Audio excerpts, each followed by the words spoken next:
Hello বন্ধুরা, কেমন আছেন সবাই? আমি অরিন্দম আর আপনারা দেখছেন আমার ইউটিউব চ্যানেল নেচার বেনিফিটস। আমি আপনাদের আমার নেচার বেনিফিট চ্যানেলে সবাইকে স্বাগত জানাই। তো বন্ধুরা, দেরি না করে চলুন শুরু করি আজকের ভিডিও। আজ আমি আমার এই ভিডিওতে আলোচনা করব কালমেঘ নিয়ে। বন্ধুরা, এই গাছটির সাথে আপনারা সবাই কম বেশি পরিচিত। অনেকেই এই কালমেঘকে চিনতে পারছেন। কালমেঘ ঔষধি গুণে ভরা একটি গাছ। এটি সম্পূর্ণ একটি ভেষজ উদ্ভিদ। কালমেঘ দিয়ে আয়ুর্বেদ ওষুধ তো তৈরি হচ্ছেই, এছাড়াও অ্যালোপ্যাথি, হোমিওপ্যাথি ওষুধও তৈরি হচ্ছে এই গাছ দিয়ে। গাছটিকে চিনে আপনারাও ব্যবহার করতে পারেন বিভিন্ন রোগের জন্য। তাই বন্ধুরা, ভিডিওটি স্কিপ না করে শেষ পর্যন্ত দেখুন, আশা করি আপনাদেরও ভালো লাগবে। কালমেঘের পাতায় বহু উপকারিতা রয়েছে। সেই জন্যই তো ভারতীয় আয়ুর্বেদিক চিকিৎসায় বহুকাল ধরেই কালমেঘ ব্যবহৃত হয়ে আসছে। কালমেঘ একটি ভীষণ তেতো স্বাদের উদ্ভিদ, যার মধ্যে বহু ঔষধি গুণ রয়েছে। গ্রাম বাংলায় বাড়ির আশেপাশে অত্যন্ত উপকারী কিছু ভেষজ জন্মায়। মুশকিল হলো, এমন উপকারী ভেষজ গুলিও এখন অবহেলার শিকার। উদ্ভিদবিদ্যার বিশেষজ্ঞদের মতে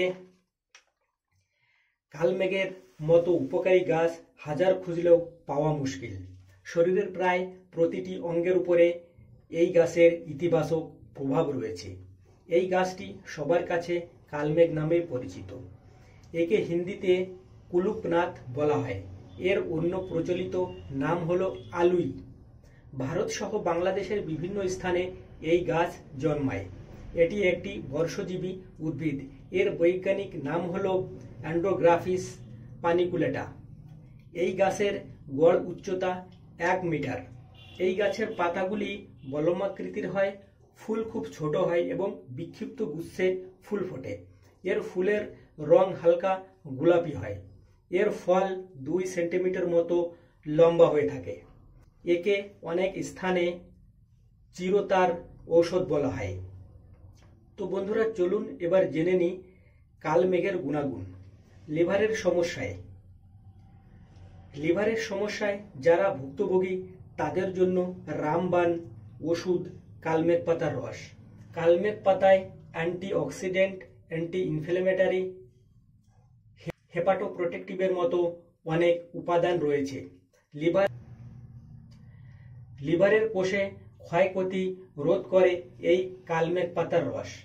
কালমেঘ পাতার রস দীর্ঘস্থায়ী হেপাটাইটিস বি ভাইরাল সংক্রমণের জন্য কার্যকারী। লিভার সম্পর্কিত যে কোনো সমস্যার সমাধানে মহা ঔষধ রূপে কাজ করে কালমেঘ পাতার রস। কালমেঘের পাতার রস লিভার টনিক হিসাবেও ব্যবহার করা হয়। ফ্লু ভাইরাসের প্রকোপ থেকে বাঁচায়। এখন তো গোটা বছর ফ্লুর দাপট চোখেই পড়ে। এই ভাইরাসে আক্রান্ত হলে জ্বর, সর্দি, কাশি, নাক দিয়ে জল গড়ানো, শরীর ব্যথা সহ একাধিক সমস্যা দেখা দেয়। এমন পরিস্থিতিতে এই সমস্যার সমাধান করতে পারে কালমেঘ পাতার রস। এতে উপস্থিত অ্যান্টি ইনফ্লেমেটরি প্রপার্টিজ শরীরের প্রদাহ কমায়, ফলে ফ্লুজনিত সমস্যাও দ্রুত গতিতে কমে যায়। হার্টের সমস্যায় কালমেঘ খুবই উপকারী। এখন তো বয়স 30-এর গণ্ডি পার হলেই হার্টের মরণ অসুখ পিছু নিচ্ছে। এক্ষেত্রে হার্ট অ্যাটাক ও হার্ট ফেলিয়ারের মতো রোগে আজকাল আক্রান্ত হচ্ছেন বহু মানুষ। তাই হার্টকে সুস্থ ও সবল রাখতে খেতে শুরু করুন কালমেঘ পাতার রস। এবং রক্তনালীকে প্রসারিত করে, ফলে সারা শরীরের পাশাপাশি হৃৎপিণ্ডেও সুস্থভাবে রক্ত চলাচল করে। তাই হার্ট অ্যাটাকের ঝুঁকিটাও কমে যায়। আলসারের মতো সমস্যায় কালমেঘ। স্টোমাক একটি জটিল রোগ। এই রোগে আক্রান্ত হলে ডায়েটে বিশেষ নজর দিতে হয়, না হলে সমস্যা অনেক গুণ বৃদ্ধি পায়। তবে গবেষণায় দেখা গেছে এই সমস্যাকে সারাতে পারে এই কালমেঘ পাতা। এতে রয়েছে অ্যান্টি আলসার, অ্যান্টি ইনফ্লেমেটরি, যা আলসারের মতো সমস্যাকে দূর করতে সাহায্য করে। ক্যান্সারের ক্ষেত্রেও ব্যবহার করা হয় কালমেঘ। ক্যান্সার একটি মারণ রোগ। ক্যান্সারের ক্ষেত্রে এবং এর ফলে ঝুঁকি এড়াতেও কালমেঘের গাছ ব্যবহার করা যেতে পারে।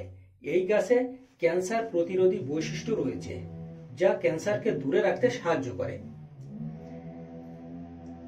কালমেঘ পাতা ম্যালেরিয়া জ্বরের জন্যও খুব উপকারী। ম্যালেরিয়া জ্বরে বহুকাল ধরে ব্যবহৃত হয়ে আসছে এই কালমেঘ পাতা। ম্যালেরিয়া জ্বরের একটি উৎকৃষ্ট ঔষধ বলেও অনেকে দাবি করেন। তো বন্ধুরা, আমি আজ এই কালমেঘ গাছের প্রধান 5টি রোগের প্রতিকার নিয়ে আলোচনা করলাম।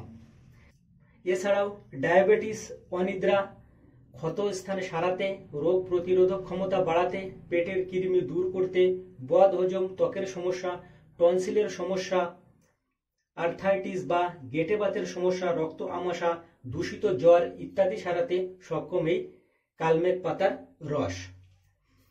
তাই বন্ধুরা, গাছটিকে অবহেলা না করে যেখানেই পাবেন সেখান থেকে তুলে এনে আপনার বাড়িতে লাগিয়ে রাখুন। যে কোনো সময় আপনার কাজে লাগতে পারে। বন্ধুরা, ভিডিওটি কেমন লাগলো কমেন্ট করে অবশ্যই জানাবেন। তো বন্ধুরা, ভিডিওটি এই পর্যন্ত। কথা হবে আগামী ভিডিওতে। ভিডিওটি ভালো লাগলে অবশ্যই একটি লাইক, কমেন্ট, শেয়ার করবেন। আমার ভিডিওটি যদি আপনাদের একটু হেল্পফুল বলে মনে হয় তাহলে অবশ্যই আমার চ্যানেলটি সাবস্ক্রাইব করবেন। ভিডিওটি শেষ পর্যন্ত দেখার জন্য ধন্যবাদ। বন্ধুরা, ভালো থাকবেন, সুস্থ থাকবেন। কথা হবে আগামী ভিডিওতে। জয় হিন্দ।